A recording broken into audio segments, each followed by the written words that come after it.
ವೀಕ್ಷಕರೇ, ದಿನಕ್ಕೊಂದು ಆತ್ಮೀಕ ಕಥೆಗೆ ಸ್ವಾಗತ. ಈ ದಿನ ಕೂಡ ಒಂದು ಆತ್ಮೀಕ ಕಥೆಯನ್ನ ನೋಡೋಣ. ನಿಮ್ಮ ಆಶೀರ್ವಾದಗಳನ್ನು ಎನಿಸಿರಿ.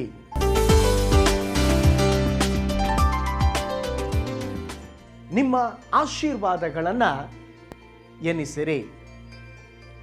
ಬೋಧಕರಾದಂಥ ರಿಚರ್ಡ್ ಉಂಬ್ರಾಂಡ್ ಎಂಬಂಥ ಒಬ್ಬ ದೊಡ್ಡ ದೇವ ಸೇವಕರ ಕುರಿತಾಗಿ ನೀವು ಕೇಳಿರಬಹುದು. ಅವರು ಕ್ರಿಸ್ತನ ನಿಮಿತ್ತವಾಗಿ ಅನೇಕ ವರ್ಷಗಳ ಕಾಲ ಸೆರೆಮನೆಯಲ್ಲಿ ಇದ್ದು ಅನೇಕ ಚಿತ್ರಹಿಂಸೆಗಳನ್ನು ಅನುಭವಿಸಿದವರು. ಅವರು ಸುವಾರ್ಥ ಸೇವೆಯ ನಿಮಿತ್ತವಾಗಿ ಆಸ್ಟ್ರೇಲಿಯಾ ದೇಶಕ್ಕೆ ಹೋಗಿದ್ದಾಗ ಅವರ ಮನೆಯ ವಿಷಯವಾಗಿ ಒಂದು ಭಯಂಕರವಾದಂಥ ಅಪಘಾತದ ಸುದ್ದಿ ದೊರೆಯಿತು.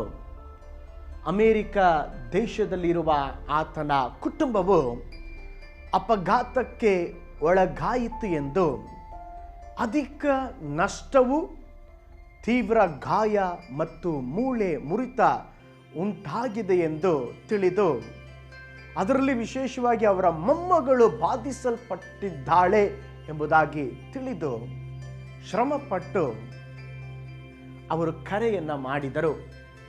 ಫೋನಿನ ಮುಖಾಂತರವಾಗಿ ಮನೆಯವರನ್ನು ಸಂಪರ್ಕಿಸಿದಾಗ ದೂರವಾಣಿಯನ್ನು ತೆಗೆದುಕೊಂಡಿದ್ದು ಅವರ ಮೊಮ್ಮಗಳು ಮಾತನಾಡಲಿಕ್ಕೆ ಪ್ರಾರಂಭಿಸಿದಳು. ತಾತ, ಒಂದು ವಿಶೇಷವಾದ ಶುಭ ಸಮಾಚಾರ, ಅದಕ್ಕಾಗಿ ನೀವು ಕರ್ತನಿಗೆ ಸ್ತೋತ್ರ ಮಾಡ್ರಿ.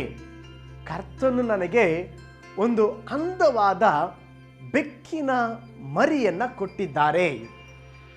ಅದರ ಬಾಲಿ ಎಷ್ಟು ಚೆನ್ನಾಗಿದೆ ಗೊತ್ತು ತಾತ, ಅದು ನೆಗಾಡೋದನ್ನು ನೋಡಿದ್ರೆ ನೀವು ಬಹಳ ಇಷ್ಟಪಡ್ತೀರಾ ತಾತ.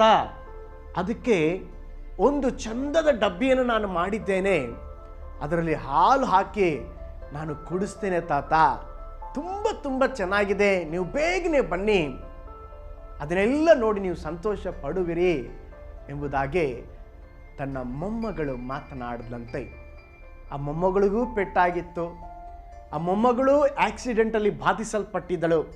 ಆದರೆ ಆ ಮೊಮ್ಮಗಳು ತನ್ನ ಅಪಘಾತವನ್ನು, ತಾನು ಅನುಭವಿಸುವಂಥ ವೇದನೆಯನ್ನು ತನ್ನ ತಾತನ ಬಳಿಯಲ್ಲಿ ಹೇಳಲಿಲ್ಲ. ಆ ಬೆಕ್ಕಿನ ವರ್ಣನೆಯನ್ನು, ತನ್ನ ಜೀವನದಲ್ಲಿರುವ ಸಂತೋಷದ ಗಳಿಗೆಯನ್ನು ಅವಳು ಹೇಳಿ ದುಃಖದ ಕಾರ್ಯಗಳನ್ನು ಹೇಳುವುದನ್ನು ಮರೆತು ಬಿಟ್ಟಳು. ಪ್ರೀತಿಯ ದೇವ ಜನರೇ, ಸತ್ಯವೇದದಲ್ಲಿ ಒಂದು ವಚನ ಹೀಗೆ ಹೇಳಲ್ಪಟ್ಟಿದೆ. ಕೀರ್ತನೆ 103 1 ಮತ್ತು 2ನೇ ವಾಕ್ಯ, ನನ್ನ ಮನವೇ ಯೆಹೋವನನ್ನು ಕೊಂಡಾಡು, ನನ್ನ ಸರ್ವೇಂದ್ರಗಳೇ ಆತನ ಪವಿತ್ರ ನಾಮವನ್ನು ಕೀರ್ತಿಸರಿ. ನನ್ನ ಮನವೇ ಯೆಹೋವನನ್ನು ಕೊಂಡಾಡು, ಆತನ ಉಪಕಾರಗಳಲ್ಲಿ ಒಂದನ್ನಾದರೂ ಮರೆಯಬೇಡ.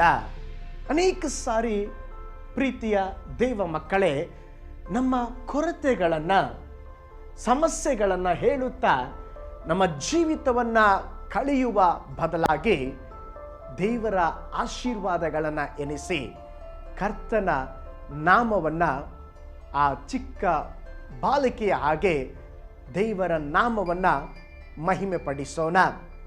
ನಾವು ದುಃಖಭ್ರಾಂತರಾಗಿ ದುಃಖದಲ್ಲೇ ಮುಳುಗಿ ಸಮಸ್ಯೆಗಳನ್ನು ಕೌಂಟ್ ಮಾಡುವ ಬದಲಾಗಿ ಆಶೀರ್ವಾದಗಳನ್ನು ಕೌಂಟ್ ಮಾಡಿ ನಾವು ಜೀವಿಸುವವರಾಗಿರೋಣ. ನಿಮ್ಮ ಆಶೀರ್ವಾದಗಳನ್ನು ನೀವು ಎನಿಸುವವರಾಗಿರ್ರಿ. ಕರ್ತನು ನಿಮ್ಮನ್ನು ಆಶೀರ್ವದಿಸಲಿ. ಇನ್ನೊಂದು ಆತ್ಮೀಕ ಕಥೆಯೊಂದಿಗೆ ನಿಮ್ಮನ್ನು ಸಂಧಿಸುತ್ತೇನೆ. ವಂದನೆ, ಶುಭ ದಿನ. ನಿಮ್ಮ ಸಹೋದರ ಪೌಲ್ ಜಾಯ್.